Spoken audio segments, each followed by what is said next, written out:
अपने इस प्लेटफॉर्म पर हमारी कोशिश ये होती है कि खेल और खिलाड़ी से जुड़े लोगों का जो रिश्ता है वो आपके साथ मजबूत किया जाए और उन लोगों के साथ आपकी मुलाकात कराई जाए जो पाकिस्तान के सब्ज़ हिलाली परचम के लिए एफ़र्ट करते हैं, उसकी सरबुलंदी के लिए अपने खेल से पाकिस्तान के सब्ज़ परचम को आगे ले जाने की कोशिश करते हैं। और उन्हीं में से एक माहूर शहजाद भी हैं जो कि इस वक्त हमारे साथ स्टूडियो में मौजूद हैं। पाकिस्तान की नंबर 1 बैडमिंटन प्लेयर है। माहूर, ब्रेक से पहले आपसे बड़ी बातें हुई, इमरान भट्ट की एफ़र्ट के हवाले से भी बात हुई। यू आर वेरी लकी कि एशियन ओलंपिक प्रोजेक्ट 2020 का आप पार्ट हैं और पिछले 3 साल से जो है आप इस प्रोजेक्ट का हिस्सा हैं और एक अमाउंट आपको मिलती है हर साल और वो अमाउंट से आप मुख्तलिफ़ मुल्कों का दौरा कर सकती हैं, वहाँ खेल सकती हैं। और क्या फ़ायदा है इससे? एशियन ओलंपिक प्रोजेक्ट 2020 एक बैडमिंटन एशिया का प्रोग्राम है जिसमें वो एशिया की जितनी भी डेवलपिंग कंट्रीज़ हैं उसमें से 20 प्लेयर सेलेक्ट करते हैं जिनको उनमें पोटेंशियल दिखती है कि पाकिस्तान से आप वाहिद हैं? जी, पाकिस्तान से मैं वाहिद थी जो 2018 में सेलेक्ट हुई, फिर 2019 में सेलेक्ट हुई और अब मुसलसल तीसरी बार 2020 में भी सेलेक्ट हुई। इस बार मेरे अलावा एक और पाकिस्तानी लड़का है मुगीत ताहिर, वो भी इस प्रोग्राम में सेलेक्ट हुआ है। तो ये जो प्रोग्राम है इसके थ्रू जितने भी जो प्लेयर सेलेक्ट होते हैं उनको फिर वो $3000 देते हैं पर ईयर टूर्नामेंट्स खेलने के लिए। उसके अलावा जैसे वो ट्रेनिंग पे भी भेजते हैं, जैसे कि जो लास्ट ईयर मैं डेनमार्क ट्रेनिंग के लिए गई थी फॉर 2 मंथ्स, वो मैं बैडमिंटन एशिया के थ्रू ही गई थी। बैडमिंटन के खेल की अगर हम बात करते हैं तो ये तो कहते हैं कि सर्दी का खेल है और जब सर्दी आती है तो लोग जो है वो घरों में बैडमिंटन खेलना शुरू कर देते हैं, शटल कॉक आ जाती है, लोग रैकेट ख़रीद के लेकर आ जाते हैं। लेकिन इस वक्त जो माएँ, जो बहनें या जो बच्चियां इस वक्त आपको स्क्रीन पर देख रही हैं, मोटिवेट भी हो रही होंगी, अगर उनमें इस खेल के साथ एसोसिएट होने का जज्बा है, उनको आप क्या पैगाम देना चाहेंगी इस कैमरे की आंख से कि वो किस तरह इस खेल में आ सकती हैं और आपकी तरह पाकिस्तानी सतह पर नंबर 1 बन सकती हैं? वैसे तो बैडमिंटन एक काफ़ी फेमस स्पोर्ट है और university level sports school level पे काफ़ी लड़कियां खेलती हैं, लेकिन कोई भी इसको एज अ अपना करियर परस्यू नहीं करता। तो मैं जितनी भी जो लड़कियां देख रही हैं उनको यही कहूँगी कि बैडमिंटन भी आप मतलब प्रोफेशनल लेवल पे खेलें तो वो आपको बहुत कुछ दे सकता है, आपकी अच्छी जॉब लग सकती है और इसके साथ अपनी फिटनेस लेवल पे आप काम कर सकते हैं और पाकिस्तान का नाम रोशन कर सकते हैं। जो जितनी भी लड़कियां खेलना चाहती हैं वो जो कराची में, लाहौर में और इस्लामाबाद में, तो डिफरेंट क्लब्स हैं, जैसे कि कराची में नेशनल कोचिंग सेंटर है, सनसेट क्लब है, क्रीक क्लब है, तो इस तरह आके वो कोर्ट्स में आके खेल सकते हैं। वहाँ पर जो कोचेज़ हैं वहाँ उनसे कोचिंग ले सकती हैं और अगर जब उनका गेम इतने अच्छे लेवल पर पहुँच जाए कि वो नेशनल लेवल पर खेल सके तो नेशनल रैंकिंग टूर्नामेंट्स हो रहे होते हैं, नेशनल चैम्पियनशिप हो रहे थे, उसमें वो लोग अपना नेम एंटर करा के वहाँ पे पार्टिसिपेट कर सकती हैं। बहुत शुक्रिया आपका माहूर शहजाद, वंडरफुल, और हमारी बेस्ट विशेज़ आपके लिए कि आप इसी तरह परफॉर्म करती रहें और हम आपको इसी तरह प्रेस करते रहें, आपको सराहते रहें। थैंक यू वेरी मच कि आपने हमें ज्वाइन किया। वंस अगेन जनाब वापस चलते हैं हम गोलकीपर इमरान भट्ट साहब की तरफ जो एक बड़ा अच्छा काम कर रहे हैं, लेकिन उससे पहले इमरान भट्ट साहब की परफॉर्मेंस थोड़ी सी मैं आपके साथ शेयर कर लेता हूं। इमरान भट्ट ने पाकिस्तान के लिए बैनुल-अक़वामी सतह पर 140 से ज़्यादा मैच खेले हैं और ओलंपियन रेहान भट्ट जो हैं उनके भाई हैं छोटे, और पाकिस्तान हॉकी टीम के गोलकीपर इमरान भट्ट ने 142 बैनुल-अक़वामी मैचों में टीम पाकिस्तान की नुमाइंदगी की है। और इमरान भट्ट साहब जो हैं वो 2013 IPO एशियन गेम्स के ब्रॉन्ज मेडलिस्ट हैं। उसके अलावा अगर मैं बात करूं इमरान भट्ट की कारकर्दगी की पाकिस्तान के लिए, तो इमरान भट्ट साहब के पास एशियन चैंपियंस ट्रॉफी के 3 मेडल भी हैं। तो इमरान भट्ट साहब, काम तो आप बहुत अच्छा कर रहे हैं। दुखी इंसानियत के लिए आप अपने घर से बाहर निकले और आपने बताया कि अब तक 200 से ज़्यादा राशन जो है वो आप लोगों में तकसीम कर चुके हैं। तो ये जानना चाहता हूँ कि हॉकी के खिलाड़ियों ने किस हद तक आपके साथ ताउन किया? क्रिकेट के खिलाड़ियों को तो हमने यहाँ पर दिखाया, हॉकी के खिलाड़ियों ने आपको कितना मोटिवेट किया? पाकिस्तान हॉकी फेडरेशन से कोई आपको इमदाद मिली या नहीं? या भी पाकिस्तान हॉकी फेडरेशन से तो कोई इमदाद नहीं मिली। बाकी जो हैं, जो पुराने लेजेंडरी प्लेयर्स हैं, उन सब ने मोटिवेट किया, विशेज़ दी, मेरी कैंपेन को सपोर्ट किया, साथ खड़े हुए, जिसमें एक्स सेक्रेटरी पाकिस्तान के शहबाज भाई, उसके बाद शनाज शेख साहब और दूसरे जिस तरह के प्लेयर्स हैं, अहमद आलम, अहमद भाई, शाहिद भाई अमेरिका में थे, उन्होंने वहाँ से विशेज़ भेजी और इससे काफ़ी ज़्यादा हौसला बढ़ा है कि हॉकी फैमिली भी जो है पीछे खड़ी हुई है, मोटिवेट कर रही है। और यही चीज़ सबसे ज़्यादा मायने रखती है ऐसे काम के अंदर, क्योंकि आपको ये पता होता है कि आप जिस फील्ड से हैं उस फील्ड के लोग आपको सपोर्ट कर रहे हैं, आपको मोटिवेट कर रहे हैं, तो इससे आपका हौसला बढ़ता है और आप अपने काम को और अच्छे तरीके से पूरा करते हैं। ठीक है इमरान भट्ट साहब, आप हमारे साथ लाहौर स्टूडियो से मौजूद हैं और जिस तरह मैं कह रहा था आपसे कि आज के इस प्रोग्राम में जनाब कुछ मुख्तलिफ अंदाज में हम अपने आज इस शो को लेकर चलेंगे। खेल और खिलाड़ी से जो ताल्लुक़ आपका और हमारा है उसी ताल्लुक़ को मज़ीद गहरा करेंगे और कुछ ऐसे लोगों के साथ आपकी मुलाकात कराएंगे जो कि पीछे रहकर बहुत ज़्यादा काम करते हैं। और हालिया अरसे में अगर हम बात करते हैं तो फ़ैशन बहुत ज़्यादा अब जो है वो न सिर्फ हमारी इंडस्ट्री का हिस्सा बन गया है बल्कि साथ साथ अगर हम बात करते हैं तो आम ज़िंदगी में सेलिब्रिटीज़ के लिए ये बड़ा इम्पोर्टेंट हो गया है और डिज़ाइनर इस तमाम सूरत हाल में ख़ास अहमियत इख्तियार कर गए हैं।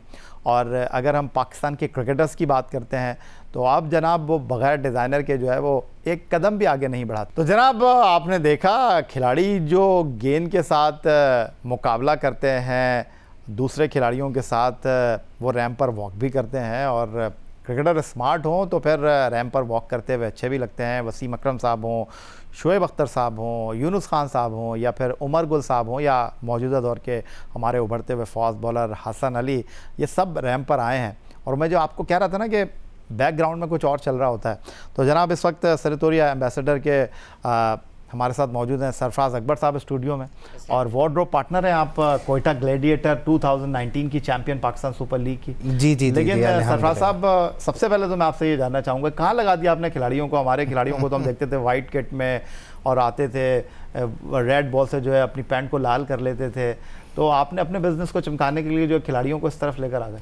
भाई अच्छा है ना यार, देखें स्मार्ट रहना तो भाई हर इंसान का हक है और वार्डरोब से फिर ज़रा ज़्यादा बंदा और दिलकश हो जाता है और इस तरीके से फिर सारे क्रिकेटर्स अब अच्छा शौक़ रखते हैं। अब अवेयरनेस आ गई हुई है ड्रेसिंग की भी दुनिया के अंदर में, तो अल्लाह का शुक्र है मुझे भी इसी तरीके से अल्लाह ने एक ज़रिया बनाया कि इनको अच्छा वार्डरोब बनाने का और ड्रेप करने का। तो अल्हम्दुलिल्लाह अगर मैं गलती नहीं कर रहा तो ये तो आपका खानदानी बिजनेस है, कोई 50 साल पुराना बिजनेस है आपका। जी तो हमारे आप इसको स्पोर्ट्स में कैसे लेकर आ गए? स्पोर्ट्स में मैं इस तरीके से लेकर आया कि स्पोर्ट्स भी हो गया और कुछ दूसरे सेलिब्रिटीज़ भी हो गए, तो उनके जब उन लोगों को पता चला कि पाकिस्तान में एक क्वालिटी ऑफ स्टिचिंग इस तरीके की आपको मिल रही है, तो हर किसी का मकसद यही होता है। जैसे अभी आप को भी शौक होता है कि यार मुझे बेस्ट ऑफ द बेस्ट चीज़ चाहिए, हमारी तो मजबूरी है ना तो बस अल्हम्दुलिल्लाह बस मेरी अपनी ज़ाती या भाई ये कोशिश है, देखें कि अपने बेनिफिट के बाद अब कोशिश यही है कि अपने मुल्क के लिए बेस्ट ऑफ द बेस्ट मैं वर्क कर सकूं और अपने मुल्क को प्रमोट करूं।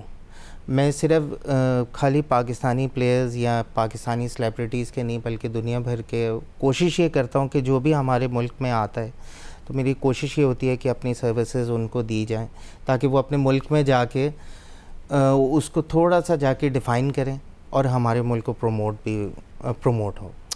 सरफराज अकबर साहब जनाब हमारे साथ मौजूद हैं जो कि कोयटा ग्लैडिएटर के वार्डरोब पार्टनर थे 2020 पाकिस्तान सुपर लीग सीज़न 5 में और जो कोयटा ग्लैडिएटर के मेंटोर विवियन रिचर्ड्स हैं, हसनैन हैं जो कि बांग्लादेश के ख़िलाफ़ उन्होंने T20 डेब्यू किया, या हमारे उभरते हुए अदाकार बिलाल अशरफ साहब हों, उन्होंने इनके लिए एक पैगाम छोड़ा है जनाब, वो आपको दिखाते हैं।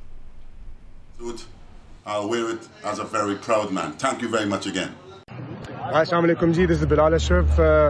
I just want to thank Sartoria the ambassador for giving me this wonderful jacket, Quetta Gladiators. अस्सलाम वालेकुम। मैं सबसे पहले सरफराज अकबर साहब को बहुत मुबारकबाद देना चाहूँगा क्योंकि वो कोयटा ग्लैडिएटर के ऑफिशियली वार्डरोब पार्टनर हैं, तो क्योंकि उनका पूरे वर्ल्ड में बहुत नाम भी है, उनकी ट्रेनिंग उनकी स्टिचिंग काफ़ी कमाल है।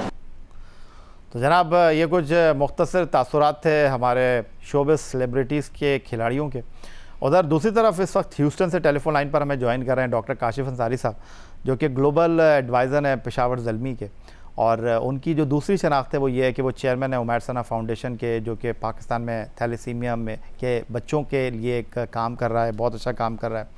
उसके अलावा जनाब काशिफ साहब ने इस साल कुछ 10 महीने में वो काम किया जो मेरा ख़्याल है उनके लिए बहुत ज़्यादा काबिल तहसीन है, उनको अप्रिशिएट करना चाहिए। पहले आप माइकल होल्डिंग को पाकिस्तान लेकर आए, फिर आप कर्टले एम्ब्रोस को पाकिस्तान लेकर आए, साइमन टॉफल को उनके साथ पाकिस्तान लेकर आए, और साइमन टॉफल और कर्टले एम्ब्रोस वो भी सरफराज अकबर साहब से जो है वो मुस्तफ़ीद हो चुके हैं।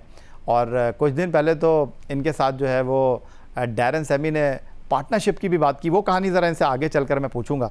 लेकिन इस वक्त काशिफ अंसारी साहब को ज्वाइन करेंगे। काशिफ अंसारी साहब, खुशामदीद कहूँगा शो में आपको।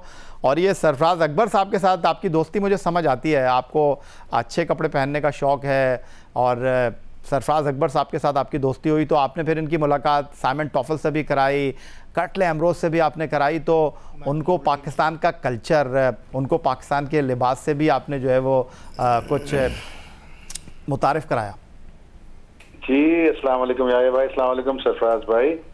जी सरफराज भाई का नाम किसी मेरा ख्याल है तारुफ का मोहताज नहीं। मैं गुफ्तगू आप लोगों की सुन रहा था।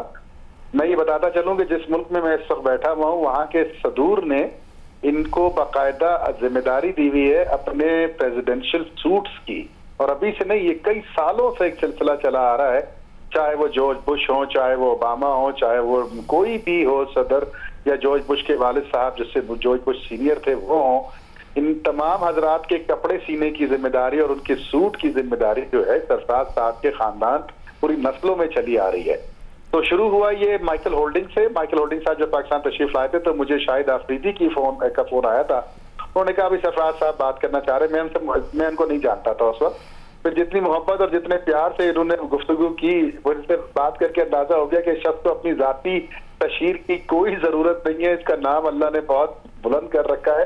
ये सिर्फ पाकिस्तान के लिए काम करना चाहता है और पाकिस्तान का नाम रोशन करना चाहता है। अमूमन ये होता है कि लोग जो है ना, जब सेलिब्रिटीज को देखते हैं या क्रिकेटर्स को देखते हैं तो कपड़ों की कीमत और अशिया की कीमत बढ़ा देते हैं, लेकिन ये साहब जो है ये फ्री में सीके देते हैं और एक नहीं 4-4 सीके देते हैं और फिर लोग अपने मुल्कों को वापस चले जाते हैं। अच्छा, आप इसलिए लेकर गए थे माइकल होल्डिंग को, कर्टले एम्ब्रोज को और साइमन टॉफल को कि आपका खर्चा ना हो? बिल्कुल सही, बिल्कुल सही। अब और अच्छा, और उसके साथ साथ मैंने अपने भी सिलवा लिए। मैं उनके ही नहीं, मैं कहाँ से सेलिब्रिटी हो गया, मुझे भी इन्होंने फ्री में सीके दे दिए। और एक नहीं बल्कि 2-2 सूट। नहीं, अल्लाह का शुक्र है यार, पाकिस्तान में ऐसे लोग मौजूद हैं। असल में मसला ये है कि हमारे मुल्क में कोई ये तसव्वुर नहीं कर सकता कि कोई पाकिस्तान के लिए भी खालिसतन और मुखलिसन कोई ना कोई चीज कर रहा होगा। यकीनन उसके पीछे लोग दूसरी चीजें ढूंढना शुरू कर देते हैं कि इसका मकसद क्या है, इसकी वजह क्या है, इसकी क्या क्यों कर रहा है ये। लेकिन सरफराज साहब जैसे लोग, मुख्तसर मुलाकात है लेकिन गुफ्तगू करके और इनके अमाल देखकर, action speak louder than words. Absolutely. Doctor साहब, आप हमारे साथ टेलीफोन लाइन पर मौजूद रहेंगे। लाहौर से हमारे साथ इमरान भट्ट साहब मौजूद हैं, सरफराज अकबर साहब स्टूडियो में हमारे साथ मौजूद हैं।